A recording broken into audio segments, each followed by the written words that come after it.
You have every right to tease me right now. I'm wearing a bathrobe. I don't know. I just felt like it looked kind of cool, like some.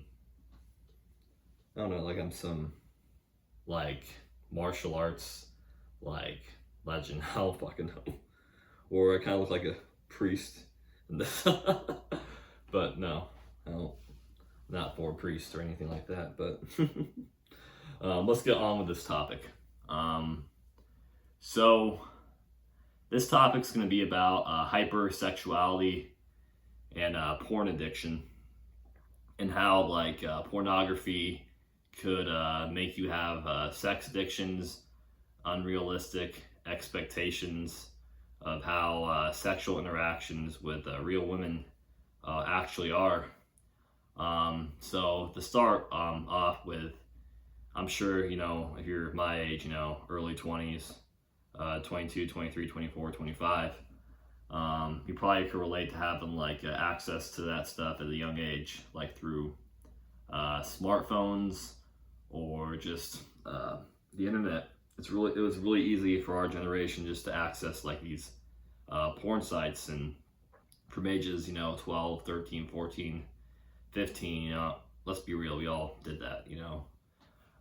But the interesting thing about this is like how easy access we had to that kind of shit. And I had some friends, if I'm being honest, I used to kind of be addicted to that stuff a while back when I was in 14, 15, and 16.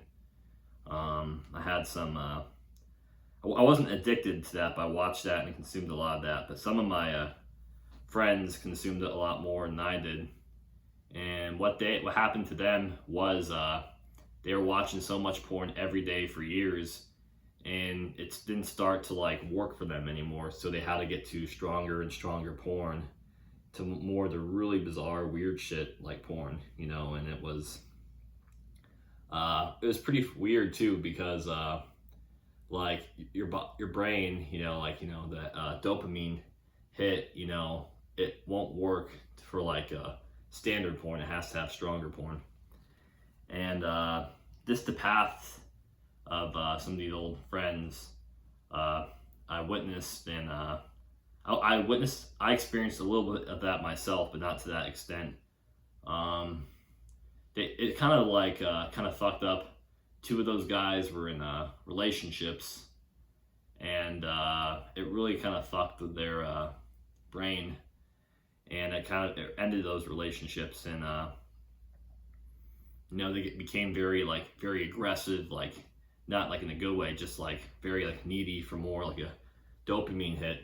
And that happened a lot with just some of the strong porn. I'm not going to get into detail what it was, but man, if you watch so much porn for a long time, it'll probably make you a sex addict, and it will also it will kind of take the positive aspects of life, and fostering healthy friendships and relationships, and it will ruin them.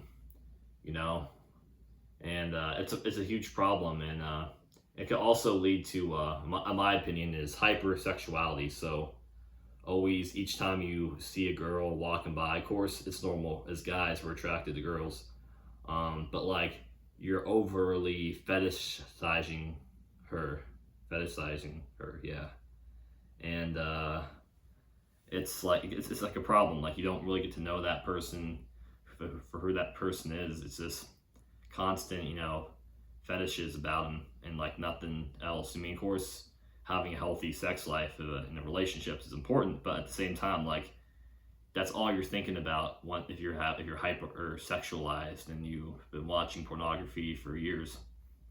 Now, having a high sex drive is good, but if it gets kind of altered in a weird, twisted kind of way, that's not good, and that's a problem.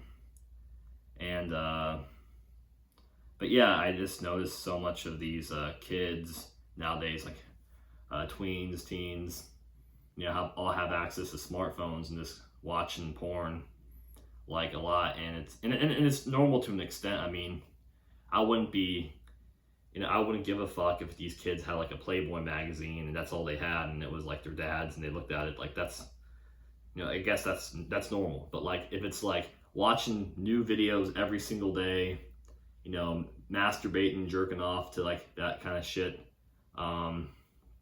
it's a huge problem, and that's an addiction, and it needs to be stopped. But yeah, I hope you found this to be helpful and educational. Feel free to subscribe and like this and share. Let me know what you think.